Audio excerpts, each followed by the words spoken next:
నమస్కారం వార్తలకి స్వాగతం ముందుగా ముఖ్యాంశాలు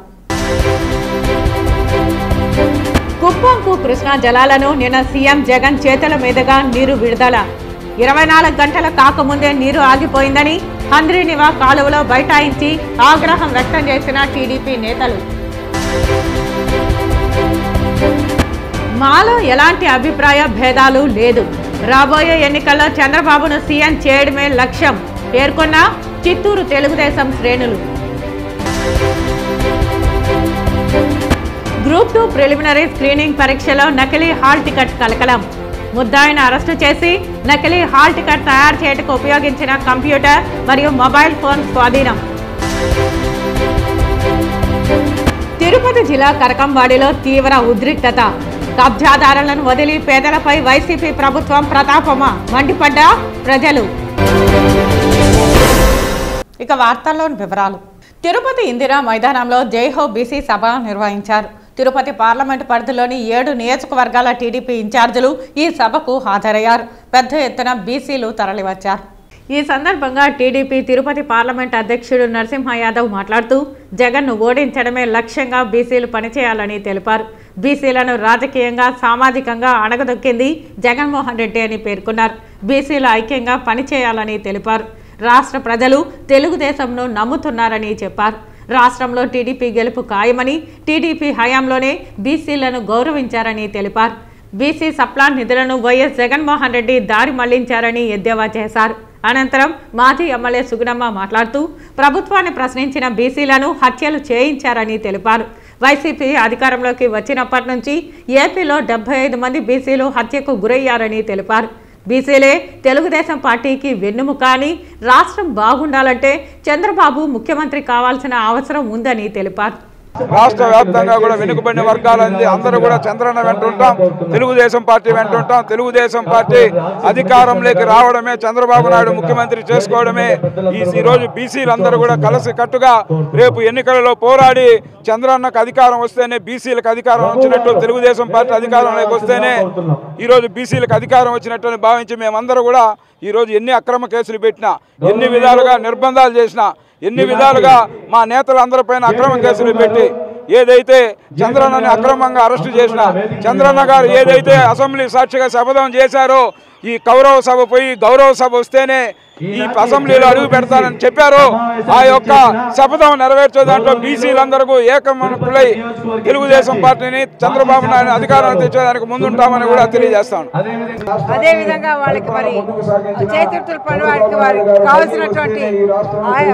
పనిముట్లు ఇవ్వడం కానివ్వండి ఈ కార్యక్రమాలన్నీ చేసి బీసీఎల్ని ఆదుకున్నటువంటి ప్రభుత్వం తెలుగుదేశం ప్రభుత్వం మరి సూపర్ 6 మేనిఫెస్టోలో కూడా 2024 ఎలక్షన్స్ కూడా మరి ఈ బీసీలకు ఆసరా అనే పథకాన్ని తీసుకొచ్చి ఎవరైతే ఈ రాష్ట్రంలో బీసీలు ఉన్నారో అందరికి కూడా ఆసరాన్ని అందించి బీసీలందరినీ కూడా ఆర్థికంగా బలోపేతం చేయడానికి చేస్తున్నటువంటి కార్యక్రమాన్ని ఈరోజు ప్రజలకందరికీ తెలియపరచాలని ప్రజలందరినీ కూడా చైతన్యపరచాలని ఈ బీసీ జైహో తిరుపతి నగరంలో నిర్వహించుకోవడం కాంగ్రెస్ పార్టీ జాతీయ నేతలు విడుదల చేసిన మేనిఫెస్టోలో నిరుపేద కుటుంబానికి నెలకి 5,000 తన పాలన వస్తే ఇచ్చేలా ప్రకటించారని తిరుపతి మాజీ ఎంపీ చింతామోహన్ తెలియజేశారు తిరుపతి ప్రెస్ క్లబ్లో మంగళవారం కాంగ్రెస్ పార్టీ సీనియర్ నాయకులు మాజీ ఎంపీ చింతామోహన్ మాట్లాడుతూ రానున్నది దేశంలో కాంగ్రెస్ పాలనేనని అన్నారు తిరుపతి ఇందిరా మైదానంలో మార్చి 1వ తేదీ సాయంత్రం 4 గంటలకు తెలంగాణ సీఎం రేవంత్ రెడ్డి ఏపీ ప్రధాన నాయకురాలు షర్మిలతో పాటు జాతీయ స్థాయిలో తమ కాంగ్రెస్ నాయకులు హాజరు కానున్నారని తెలిపారు ప్రజలంతా ఈ సభను దిగ్విజయం చేయాలని ఈ సందర్భంగా పిలుపునిచ్చారు ఈ విలేకరుల సమావేశంలో కాంగ్రెస్ నాయకులు యార్లపల్లి గోపి సావిత్రమ్మ తదితరులు పాల్గొన్నారు అందరికీ ఆమోదయోగ్యం ఆమోద ముద్ర ఉంది తిరుపతిని రాజధాని నగరం చేయాలి చంద్రబాబు 14 సంవత్సరాల్లో ముఖ్యమంత్రిగా రాయలసీమకు నువ్వు చేసింది 0 ఏం చేశావు ఎందుకు తుళ్ళూరుకు తీసుకెళ్ళావు నీ చేసిన తప్పును నేను ఏలెత్తి చూపిస్తున్నా చంద్రబాబు నువ్వు చేసిన మహా తప్పును నేను ఏలెత్తి చూపిస్తున్నా ఈరోజు తప్పుని ఒప్పుకో తిరిగి తిరుపతికి రా జగన్మోహన్ రెడ్డి చూసి నేను ఏలెత్తి చూపిస్తున్నా. రాజధాని నగరాన్ని విశాఖపట్నం, హైదరాబాద్ అంటే ముడియాద్. రా తిరుపతికి, రాజధాని నగరానికి ఒప్పుకోని తీరు. బ్రహ్మంగారు మీ జిల్లా వాడు, కడప జిల్లా వాడు, ఆయన చెప్పాడు 300 సంవత్సరాల నాడు అవుతుందని చెప్పాడు. అవి తీరుతుంది. 600 అయినా 106 అయినా తిరుపతి రాజధాని నగరం. నేను చెప్తున్నా ఈరోజు వదిలిపెట్టాం దీన్ని, ఎంతవరకైనా తీసుకెళ్తాం. రాయలసీమ అభివృద్ధి చెందాలి అని అంటే రాజధాని నగరం రావాలి. 70 సంవత్సరాల క్రితం మరి హైదరాబాద్ ఎలా ఉంది?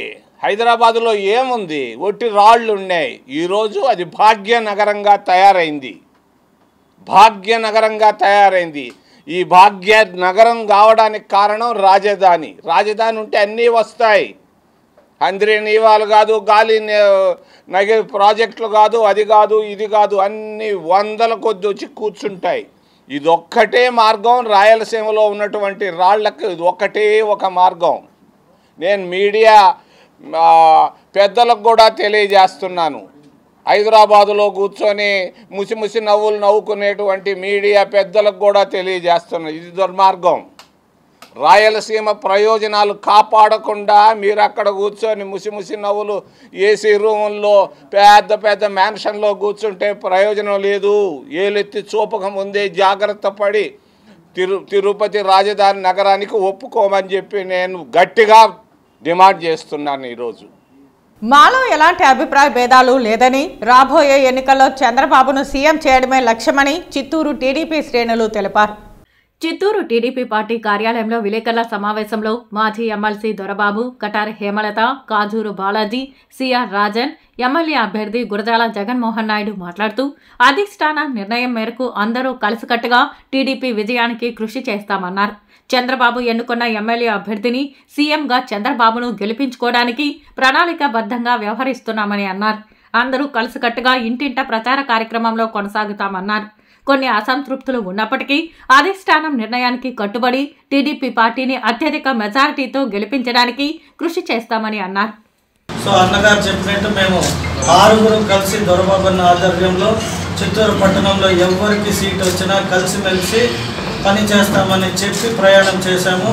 సో సీట్ అనేది ఎవరో ఒకరికే వస్తుంది కాబట్టి అది ఎవరికి వచ్చినా మేము ఎల్లప్పుడూ కలిసిమెలిసి అన్ని నిర్ణయాలు తీసుకొని సమిష్టిగా పనిచేసి ఈ చిత్తూరు నియోజకవర్గ అభివృద్ధి కావచ్చు, రేపు రానున్న ఎలక్షన్లో గెలిచి కూడా మా ముఖ్యమంత్రి గారికి కానుకగా ఇవ్వడానికి మేమంతా సంసిద్ధమయ్యే రాజకీయం చేశాము. అలాగే రానున్న రోజుల్లో చిత్తూరు ప్రజలకి కూడా మేమందరం చర్చించుకొని ఉన్నతమైన సూచనలతో ముందుకెళ్తామని మనం చేసుకుంటున్నాం. ఒక క్లస్టర్లు, యూనిట్లు, బూతులు అన్నీ కూడా ఇవన్నీ కూడా మరి కరెక్ట్గా పనిచేయాలనే ఉద్దేశంతో ఎవరు బూత్లో వాళ్ళ మెజార్టీ తీసుకురావాలని దాన్ని కూడా మేము ఒక 4-5 రోజుల్లో జనరల్ బాడీ పెడతాం. జనరల్ బాడీలో కూడా వాళ్ళకు కూడా బూత్లో ఎన్ని బూత్లో ఉన్నాయి ఓట్లు, మరి ఎంత మెజార్టీ రావాలని కూడా జనరల్ బాడీలో కూడా డిస్కస్ చేస్తాం. అందరూ కూడా ఇప్పుడుండే అభ్యర్థులు అందరూ కలిసి పనిచేయాలని అనుకున్నాం. అదేవిధంగా మరి కేంద్ర పార్టీ అధ్యక్షులు ఏదైతే ఆశించారో దాని ప్రకారం చిత్తూరు సీటు కూడా తెలుగుదేశం పార్టీ గెలిపించేదానికి శాయశక్తుల అందరూ కూడా కలిసి పనిచేస్తామని కూడా ఈ సందర్భంగా కూడా తెలియజేస్తున్నా. అదేవిధంగా మిగిలిన మరి ఎవరైతే క్యాండిడేట్లుగా అనుకున్నారో అందరూ కూడా మరి వాళ్ళ ఒపీనియన్ కూడా ఈరోజు మీ ముందు చెప్తారని కూడా ఈ సందర్భంగా తెలియజేస్తున్నా. విధ్వంస కేంద్రంగా ఒక గూండా రాజ్యంగా తయారయ్యే అవకాశం ఉంటుంది కాబట్టి విజ్ఞులైన ప్రజలు తెలుగుదేశం జనసేన పార్టీ అభ్యర్థికి గెలిపించి ఒక ప్రశాంతమైన శాంతియుతమైన చిత్తూరును నెలకొల్పే విధంగా సహకరించాలని చెప్పి ఓటర్లందరూ కూడా విజ్ఞప్తి చేస్తూ ఉన్నాం. ఈరోజు సాయంత్రం నుంచి అందరూ కూడా మా నాయకులందరూ కూడా కలిసికట్టుగా జగన్మోహన్ గారి విజయం కోసం అందరూ కూడా కృషి చేయడం జరుగుతుంది. అందరం కూడా ఉమ్మడిగా ప్రచారం చేయడం జరుగుతుంది. ప్రసార సాధనలో కానీ సోషల్ మీడియాలో వచ్చే అపోహలను ఎవరు కూడా నమ్మాల్సిన అవసరం లేదని చెప్పి చిత్తూరు జిల్లా ప్రజానీకానికి సవినయంగా విజ్ఞప్తి చేస్తాం. మాదిగల అభివృద్ధికి వర్గీకరణకు ఎవరు అడ్డు తగులుతున్నారో వాళ్ళు వ్యక్తులైనా, పార్టీలైనా, ప్రభుత్వాలైనా వాళ్లను మా శత్రు శిబిరంగా మేము పరిగణిస్తామని మాదిగ రిజర్వేషన్ పోరాట సమితి వ్యవస్థాపక అధ్యక్షులు మందకృష్ణ మాదిగ పేర్కొన్నారు. రేపు ఆంధ్రప్రదేశ్లో ఎస్సీ వర్గీకరణ చేస్తామన్న వాళ్లకు మా మద్దతు ఉంటుందని తెలిపారు. అమలు చేయమని డిమాండ్ చేస్తున్న క్రమంలో సుప్రీంకోర్టులో లాయర్ని పెట్టమని మాట్లాడుతున్న సమయంలో మాట్లాడకపోవడం, మౌనం విడకపోవడం, కలవడానికి అపాయింట్మెంట్ ఇవ్వకపోవడం, జగన్మోహన్ రెడ్డి మాదిగలకు వ్యతిరేకమని, మాదిగల అభివృద్ధికి అడ్డు తగులుతున్నాడని, ఖచ్చితంగా మేము కీలకమైన నిర్ణయం తీసుకుంటామని తెలిపారు. మిత్రులెవరో శత్రువులెవరో మాకు తేలిపోతుందని తెలిపారు. రాబోయే రోజుల్లో అతి త్వరలోనే నా పర్యటన ఆంధ్రప్రదేశ్లో రేపటి వరకు జరుగుతుందని, 2వ తారీఖు వరకు జరుగుతుందని, మొదటి వారంలోనే ఖచ్చితంగా మా కీలకమైన రాజకీయ నిర్ణయం తీసుకుంటామని తెలిపారు. మాకు వ్యక్తిగత ప్రయోజనాల కంటే మా జాతి భవిష్యత్తు ముఖ్యమని, ఎస్సీ వర్గీకరణ సాగుతుందని, దానికి సహకరించే వాళ్లే వ్యక్తులైనా, ప్రభుత్వాలైనా, పార్టీలైనా వారికి అండగా నిలబడడం మా బాధ్యత అని తెలిపారు. వర్గీకరణకు అనుకూలంగా లేని వాళ్లకు ఖచ్చితంగా రాజకీయంగా బుద్ధి చెప్పడం కూడా మా కర్తవ్యంగానే భావించుకొని తదుపరి నిర్ణయాలు తీసుకుంటామని, అది మార్చి మొదటి వారంలో ఆంధ్రప్రదేశ్లో రాజకీయ నిర్ణయాలు బహిరంగపరుస్తామని తెలిపారు. ఎస్సీ వర్గీకరణకు అనుకూలమని సుప్రీంకోర్టులో స్పష్టం చేసింది. కాబట్టి కేంద్ర ప్రభుత్వమే సుప్రీంకోర్టులో వర్గీకరణ అంశానికి సానుకూల దృక్పథం ప్రకటించింది కనుక కేంద్రానికి అండగా నిలబడడం మా బాధ్యత. రేపు ఆంధ్రప్రదేశ్లో ఎస్సీ వర్గీకరణను అమలు చేస్తామన్న వాళ్లకు మా మద్దతు ఉంటుంది. అమలు చేయమని డిమాండ్ చేస్తున్న క్రమంలో సుప్రీంకోర్టులో లాయర్ని పెట్టమని మాట్లాడుతున్న సమయంలో మాట్లాడకపోవడం, మౌనం వీడకపోవడం, కలవడానికి అపాయింట్మెంట్ ఇవ్వకపోవడం, జగన్మోహన్ రెడ్డి గారు మాదిగలకు వ్యతిరేకమని, మాదిగల అభివృద్ధికి అడ్డు తగులుతాడనే విషయం రుజువు అవుతుంది. ఈ నేపథ్యంలో రాబోయే ఎన్నికల్లో ఖచ్చితంగా మేము కీలకమైన నిర్ణయం తీసుకుంటాం. మిత్రులు ఎవరో మాకు తేలిపోతుంది, మాదిగ జాతి అభివృద్ధికి శత్రులు ఎవరో తేలిపోతుంది. ఖచ్చితంగా మిత్రులను వాళ్లకు శక్తినిచ్చే విధంగా మా శక్తిని వాళ్ళకు అండగా నిలబెడతాం. శత్రులను ఓడించే విధంగా మా శక్తి ద్వారా ఖచ్చితంగా మా ప్రయత్నం మేము చేస్తాం. రాబోయే రోజుల్లో అతి త్వరలోనే నా పర్యటన ఆంధ్రప్రదేశ్లో రేపటి వరకు జరుగుతుంది, 2వ తారీఖు వరకు జరుగుతుంది. మొదటి వారంలోనే ఖచ్చితంగా మా కీలకమైన రాజకీయ నిర్ణయం తీసుకుంటాం. మాకు వ్యక్తిగత ప్రయోజనాల కంటే మా జాతి భవిష్యత్తు మాకు ముఖ్యం. ఎస్సీ వర్గీకరణ ద్వారానే మా జాతి భవిష్యత్తు ముందుకు సాగుతుంది. దానికి సహకరించే వాళ్ళు వ్యక్తులైనా, ప్రభుత్వాలైనా, పార్టీలైనా వారికి అండగా నిలబడడం మా బాధ్యత. వర్గీకరణకు అనుకూలంగా లేని వాళ్లకు ఖచ్చితంగా రాజకీయంగా బుద్ధి చెప్పడం కూడా మా కర్తవ్యంగానే భావించుకొని తదుపరి నిర్ణయాలు భవిష్యత్తులో తీసుకుంటాం. అది మార్చి మొదటి వారంలో ఆంధ్రప్రదేశ్లో రాజకీయ నిర్ణయాలు బహిరంగపరుస్తామనే విషయం కూడా స్పష్టం చేస్తున్నాం. కుప్పంకు కృష్ణా జలాలను నిన్న సీఎం చేతుల మీదుగా నీరు విడుదల చేశారు. 24 గంటలు కాకముందే నీరు ఆగిపోయిందని హంద్రీనివా కాలువలో బైఠాయించి టీడీపీ నేతలు ఆగ్రహం వ్యక్తం చేశారు. రాష్ట్ర ముఖ్యమంత్రి జగన్మోహన్ రెడ్డి గారు మన కుప్పం ప్రాంతానికి హంద్రీనివా కాలువ నీళ్లు వదులుతామని హెలికాప్టర్లో వచ్చారండి. వచ్చి అక్కడ ఆడో స్టాక్ అయిన నీళ్లు వదిలేసాడు. నిన్న 11:30కి అట్లా వదిలింటాడు అనుకుంటా. రాత్రి 10:30కి తీరా నిలిచిపోయింది. ఇదే హంద్రీనివా కాలువలోనే ఎంకేపురం గ్రామస్తులు మన టీడీపీ కార్యకర్తలు అందరూ కూకొని ఉన్నాము. ఎందుకండి ఈ మోసాలు? జనాల్ని ఎందుకు మోసం చేస్తారు చెప్పండి. ఏమో చంద్రబాబు నాయుడు 88% పూర్తి చేశాడు, 400 కోట్లు ఖర్చు పెట్టి కాలువ కడితే 5 సంవత్సరాల నుండి 11% నిధులు విడుదల చేసే కాకుండా తెణుకలాడి లాస్ట్ మూమెంట్లో ఇంక ఎలక్షన్ కోడ్ వస్తూ ఉందని ప్రజల్ని యామారిద్దామని వచ్చి హంద్రీనివా కాలువ నీళ్లు వదిలేశారు. నిన్న పెద్ద మాటలు మాట్లాడాడు. ఇంత అంతా కాదు, పెద్ద మాటలు లెక్కలేని తప్పులు చెప్పేసి కోట్లు ఖర్చు పెట్టి చంద్రబాబు నాయుడు తిట్టేకే సరిపోయింది వాని మీటింగ్ అంతాను. అందరూ చూశారు, వీడియోల్లో చూశారు, టీవీల్లో చూశారు. వాని అహంభావము, వాళ్ళు తప్పులు, వాళ్ళు మోసాలు అంతా నన్నంతా ప్రజలు తెలుసుకున్నారు. ఇబ్బంది ఏం లేదు. మీకు పోయే కాలం దగ్గరలో వచ్చేయండి. జగన్మోహన్ రెడ్డి గారు గుర్తుపెట్టుకోండి, ప్రజలను మోసం చేయొద్దండి. ప్రజలను మోసం చేసిన వాళ్ళు ఎవరు నిల్లేదు. ప్రజలను మోసం చేయకుండా న్యాయమని ఇచ్చేయండి. ఎంత ఆశ పెట్టారండి. ఏమో సాంగ్యం చెప్తారు, ఏమో చూపించి ఏమో చేయనట్లా అట్లా అయిపోయింది. నిన్న నీళ్లు వస్తూ ఉన్నాయని చెప్పి ఓని రాత్రి అంతాను కాలువల మీదంతా కొందరు జై జగన్ అనేది, కొందరు పొట్టేళ్ళు నరికేది, వాళ్ళ ఇది చూసేకొని కెలగేయకొని ఒకడు పత్తాలే. అంతా వెళ్ళిపోయినారు, గుంపులంతా వెళ్ళిపోయినారు.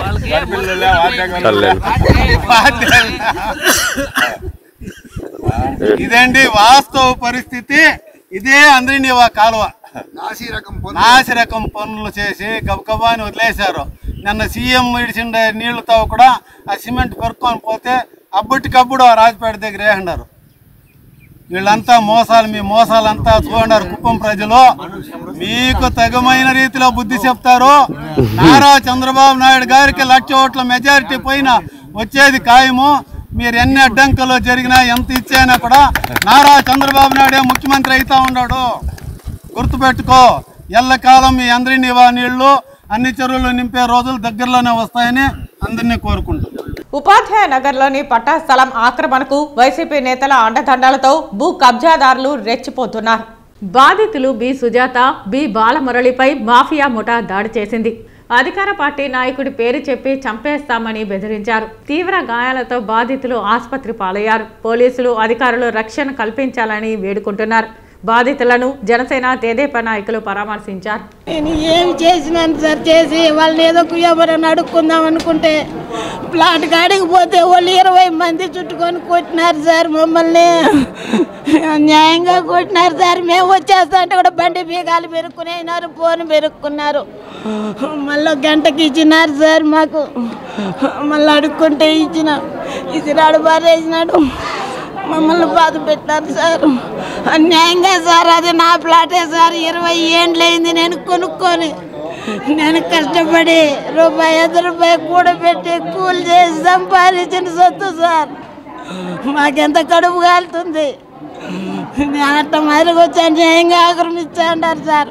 వాడు వాసు, అర్జునయ్య, వాడు సుధాకర్ సార్, వాళ్ళు ముగ్గురు సార్. ఇదే విధంగా ఎంతో మందిని వాళ్ళు ప్లాట్లు ఆక్రమించుకొని ఈ విధంగానే చేసి అందరినీ బాధ పెడతారు, ఏపిస్తూ ఉంటారు సార్.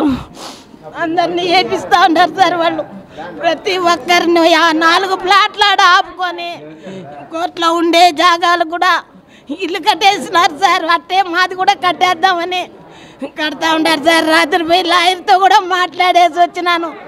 నాకు ఇంజక్షన్ అట్లా తీసిస్తారంటే నేను చేసిస్తానమ్మా, ఈరోజు 9 గంటలకు రమ్మన్నాడు. తిరుపతి జిల్లా కరకంబాడిలో తీవ్ర ఉద్రిక్తత నెలకొంది. కబ్జాకారులను వదిలి పేదలపై వైసీపీ ప్రభుత్వం ప్రతాపమా అంటూ ప్రజలు మండిపడుతున్నారు. ఈ రోజు తెల్లవారుజాము నుండే పోలీసులు తిరుపతిలోని కరకంబాడిలో బీభత్సాన్ని సృష్టించారు. పేదలు వేసుకున్న పాకలను పీకి పారేసేందుకు జేసీబీలను రంగంలోకి దించారు. ఎటు చూసినా పేదల రోదనలే వినపడుతున్నాయి. 600 మందికి పైగా పోలీసులు మోహరించారు. సిపిఎం నేతలు అడ్డుకోకుండా వారిని ముందస్తు అరెస్టులు చేశారు. నెల రోజులకు పైగా ఇళ్ల స్థలాల కోసం పేదలు పోరాడుతున్నారు. వైసీపీ నేతల నుండి కబ్జాలకు గురవుతున్న భూములను కాపాడుకుంటున్నామని వారు చెబుతున్నారు. కబ్జాదారులను వదిలిపెట్టి పేదలపై దాడికి వైసీపీ ప్రభుత్వం సిద్ధమైందని ఆరోపణలు వినిపిస్తున్నాయి. మరోవైపు సిపిఎం నేతలను పోలీసులు ఎక్కడికక్కడ గృహ నిర్బంధాలు చేశారు.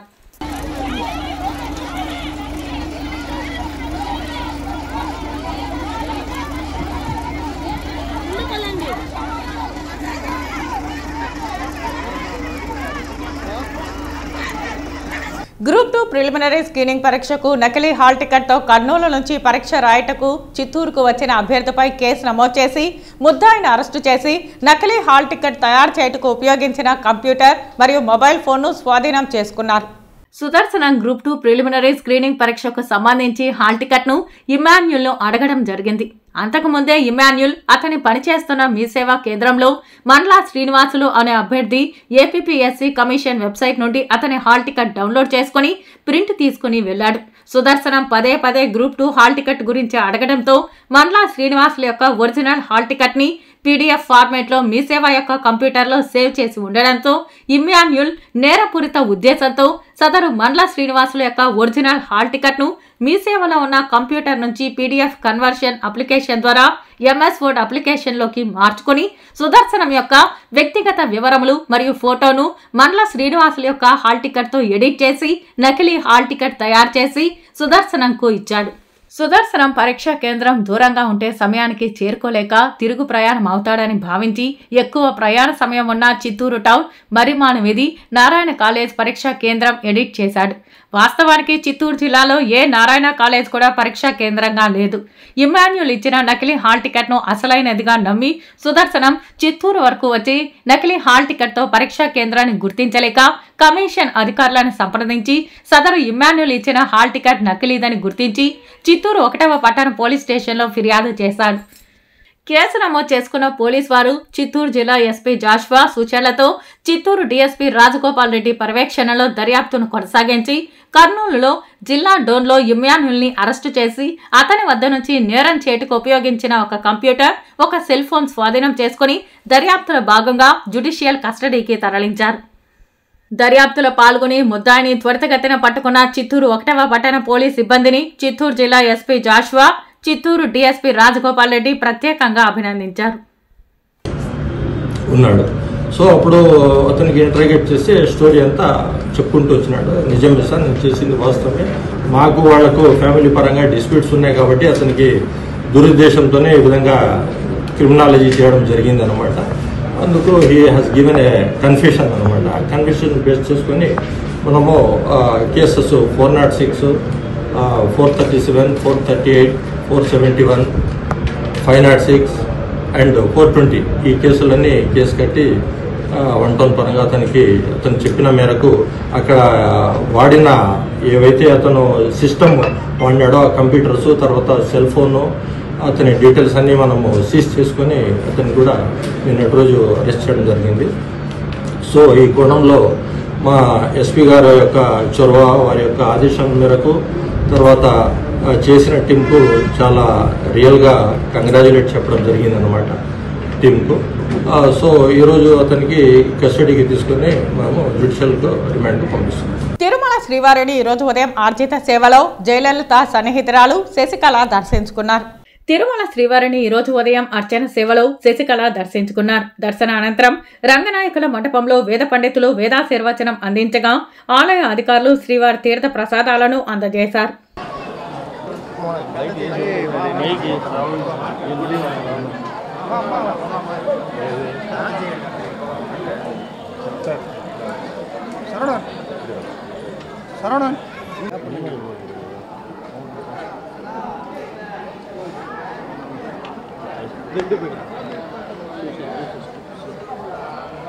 కుప్పం మండల పరిధిలోని పైపాలెం గ్రామంలో మంగళవారం ఒంటరి ఏనుగు దాడిలో వ్యక్తి గాయపడిన ఘటన చోటు చేసుకుంది.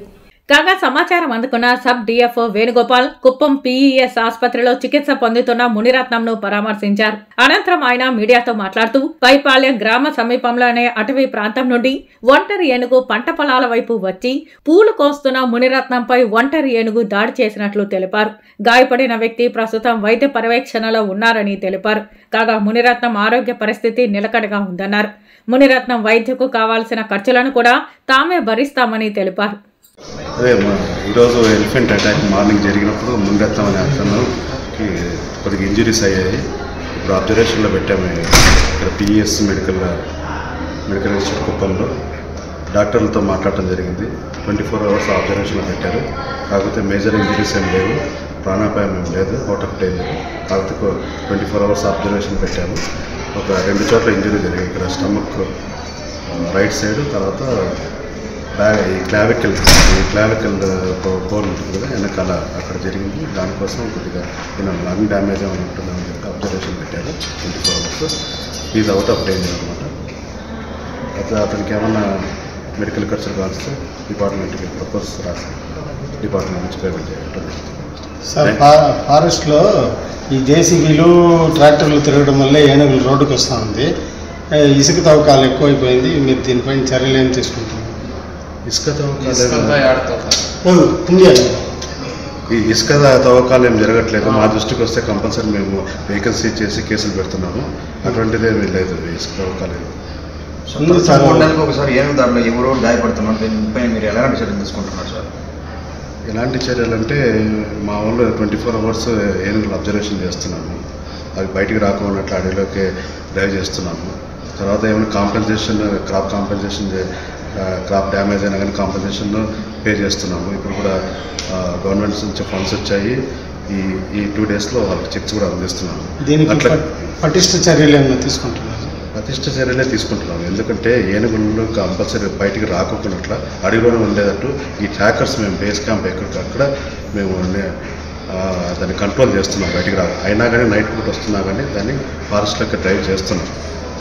రామకుప్పం మండలంలో ఎక్కువైపోయింది సార్ ఈ సిక్తవకాలం ఫారెస్ట్. అదే మా దృష్టికి వస్తే కంపల్సరీ వెహికల్స్ సీజ్ చేసి కేసులు పెట్టడం జరుగుతుంది. Thank you. శాంతిపురం మండల పరిధిలోని తులసినాయనపల్లి గ్రామానికి చెందిన రాజేంద్ర భూమిని గోవిందరాజులకు ఇవ్వాలని తమను భయభ్రాంతులకు గురిచేసి తమపై గోవిందరాజులు పలుసార్లు దాడి చేశారని రాజేంద్ర ఆరోపించారు. ఈ విషయంపై పోలీసులకు ఫిర్యాదు చేశామన్నారు. శాంతిపురం మండల పరిధిలోని తులసినాయనపల్లి గ్రామానికి చెందిన రాజేంద్ర మరియు గోవిందరాజులకు గ్రామ పరిధిలోని సర్వే నెంబర్ 33/3లో 5.20 సెంట్ల భూమి ఉంది. కాగా రాజేంద్రకు తెలియకుండా గోవిందరాజులు తనకు చెందిన భూమిని అక్రమంగా రిజిస్ట్రేషన్ చేసుకున్నారని రాజేంద్ర ఆవేదన వ్యక్తం చేశారు. సదరు భూమిపై కోర్టులో కేసు ఉన్నా కూడా తమకు చెందిన భూమిని అక్రమంగా రిజిస్ట్రేషన్ చేశారని అన్నారు. రిజిస్ట్రేషన్ చేయకూడదని ఈ నెల 16న సబ్ రిజిస్ట్రార్కు వినతి పత్రం ఇచ్చామన్నారు. ఇద్దరిని పిలిపించి మాట్లాడతామని సబ్ రిజిస్ట్రార్ చెప్పినట్లు రాజేంద్ర తెలిపారు. కాగా సబ్ రిజిస్ట్రార్ తనకు తెలియకుండానే డబ్బులు తీసుకుని గోవిందరాజుల పేరుపై తనకు చెందిన భూమిని రిజిస్ట్రేషన్ చేయించారని రాజేంద్ర ఆరోపించారు. లాయర్ నోటీస్ పంపినా సబ్ రిజిస్ట్రార్ పట్టించుకోకుండా రిజిస్ట్రేషన్ చేయించారని మండిపడ్డారు. సంబంధిత అధికారులు స్పందించి తమకు న్యాయం చేయాలని రాజేంద్ర కోరారు. తులసినాయనపల్లి గ్రామంలో శాంతిపురం మండలంలో తులసి పంచాయతీ తులసి రెవెన్యూ వస్తుంది. మాది ఇట్లా ఒక 10-20 ఏళ్ళ నుండి చాలా గొడవల్లో ఉంది. ల్యాండ్ మెయిన్ రోడ్ పక్కన ఉందని చెప్పిందన్న వాళ్ళు ఆపోజిట్ వాళ్ళు రౌడీలు పెట్టించి మమ్మల్ని చాలా ఒక 10 సార్లు 20 సార్లు రౌడీలు పెట్టించి దౌర్జన్యంగా మా పైన చాలా సార్లు వచ్చినారు. మాకు పత్రాల పరంగా అన్నీ ఉన్నాయి. ప్రతి ఒక్కటి పాస్బుక్, ఇది పత్రం, ఇది పాస్బుక్లో చూడండి. పాస్బుక్లో 2 ఎకరాల 52 సెంట్లు మాకు గవర్నమెంట్ పాస్బుక్ ఇచ్చిండే. దాని ప్రకారం మాకు కరెక్ట్గా ఉన్నాయి, అన్నీ ఉన్నాయి. పత్రం అయింది, అది పత్రం ఉంది మాకు. ప్రతి ఒక్కటి కరెక్ట్గా రిజిస్టర్ ఆఫీస్లో పత్రం అయింది. ప్రతి ఒక్కటి నాకు కరెక్ట్గా హద్దులు అన్నీ కరెక్ట్గా ఉన్నాయి, ప్రతి ఒక్కటి ఉన్నాయి. మేము ఈ విధంగా లాయర్ నుండి నోటీస్ కూడా పంపించినాము. ఇక్కడ వాళ్ళు రిజిస్ట్రేషన్ చేయకూడదు, ఇక్కడ ఆపోజిట్ వాళ్ళు వచ్చిందన్న మా ల్యాండ్ అని అక్రమంగా రిజిస్ట్రేషన్ చేసుకుంటున్నారు, మమ్మల్ని ఆ ల్యాండ్ వదిలేయండి అని చెప్పి మా పైన దౌర్జన్యంగా వస్తున్నారు. కొట్టడానికి వచ్చినారు. ఒకసారి కుప్పంలోనే బెదిరించినారు, రౌండప్ చేసి మమ్మల్ని బెదిరించినారు. కంప్లైంట్ ఇచ్చినాము, బూదుగూరు పోలీస్ స్టేషన్లో కంప్లైంట్ ఇచ్చినాము. అయినా వాళ్ళు వినకుండా మన్నంతా వచ్చి దౌర్జన్యంగా కూసాలు నాటిందన్న. కూసాలు నాటి నేను పీకి పారేసినందువలన వచ్చి వాళ్ళు రిజిస్ట్రేషన్ చేసుకున్నారు. ఇది కోర్టులో కేసు జరుగుతుంది, దీని పరంగా ఎటువంటి రిజిస్ట్రేషన్లు జరగకూడదు అని చెప్పి నోటీస్ పంపించినాము. అయినా కూడా దీన్ని తీసుకొని వాళ్ళు పెట్టుకొని అంతా పెట్టుకుందన్న. వాళ్ళు చేయాల్సిన పని సబ్ రిజిస్టరు వాళ్ళే చెప్పినారు మాకు. వాళ్ళు వచ్చినప్పుడు ఆపోజిట్ వాళ్ళు వచ్చినప్పుడు మేము పిలిపిస్తాము, మీరు వచ్చి మాట్లాడండి అని చెప్పినారు. అది ఏది ఇప్పుడు చేయకుండా వాళ్ళు ఇష్టానుసారం వాళ్ళు వచ్చి వాళ్ళ దగ్గర చాలా డబ్బులు తీసుకొని వాళ్ళు రిజిస్ట్రేషన్ చేసేసుకున్నారు. మాకు ఇది చాలా అన్యాయం జరిగింది కాబట్టి మీడియా మేము మాకు న్యాయం చేయాలని కోరుతా ఉన్నాము. చిత్తూరు జిల్లా గంగాధర నెల్లూరు మండలం పెద్దకాల్వ గ్రామ పంచాయతీ చెర్లోపల్లి సమీపంలో మంగళవారం గుర్తు తెలియని వ్యక్తి అతి దారుణంగా హత్యకు గురయ్యాడు. చిత్తూరు పొన్నె రహదారి సమీపంలోని చెర్లోపల్లి హరిజనవాడకు సమీపంలోని ఓ మామిడి తోపులో గుర్తు తెలియని వ్యక్తులు రాత్రి మద్యం సేవించిన అనంతరం ఓ వ్యక్తిని రాళ్లతో కొట్టి అతి దారుణంగా హత్య చేసినట్లు సమాచారం. చిత్తూరు డీఎస్పీ రాజగోపాల్ రెడ్డి, గంగాధర నెల్లూరు ఇన్స్పెక్టర్ శంకర్ దర్యాప్తు చేస్తున్నారు. ఘటనా స్థలాన్ని డాగ్ స్క్వాడ్ పరిశీలించింది. పూర్తి వివరాలు తెలియాల్సి ఉంది. వార్తలు ముగించే ముందు ముఖ్యాంశాలు మరోసారి. కుప్పంకు కృష్ణా జలాలను నిన్న సీఎం జగన్ చేతుల మీదుగా నీరు విడుదల. 24 గంటల కాకముందే నీరు ఆగిపోయిందని హంద్రీనివా కాలువలో బైఠాయించి ఆగ్రహం వ్యక్తం చేసిన టీడీపీ నేతలు. మాలో ఎలాంటి అభిప్రాయ భేదాలు లేదు, రాబోయే ఎన్నికల్లో చంద్రబాబును సీఎం చేయడమే లక్ష్యం పేర్కొన్న చిత్తూరు తెలుగుదేశం శ్రేణులు. గ్రూప్ 2 ప్రిలిమినరీ స్క్రీనింగ్ పరీక్షలో నకిలీ హాల్ టికెట్ కలకలం. ముద్దాయిని అరెస్టు చేసి నకిలీ హాల్ టికెట్ తయారు చేయడానికి ఉపయోగించిన కంప్యూటర్ మరియు మొబైల్ ఫోన్ స్వాధీనం. తిరుపతి జిల్లా కరకంవాడిలో తీవ్ర ఉద్రిక్తత. కబ్జాదారులను వదిలి పేదలపై వైసీపీ ప్రభుత్వం ప్రతాపమా మండిపడ్డ ప్రజలు. ఈ వార్తలు ఇంతటితో సమాప్తం. నమస్కారం.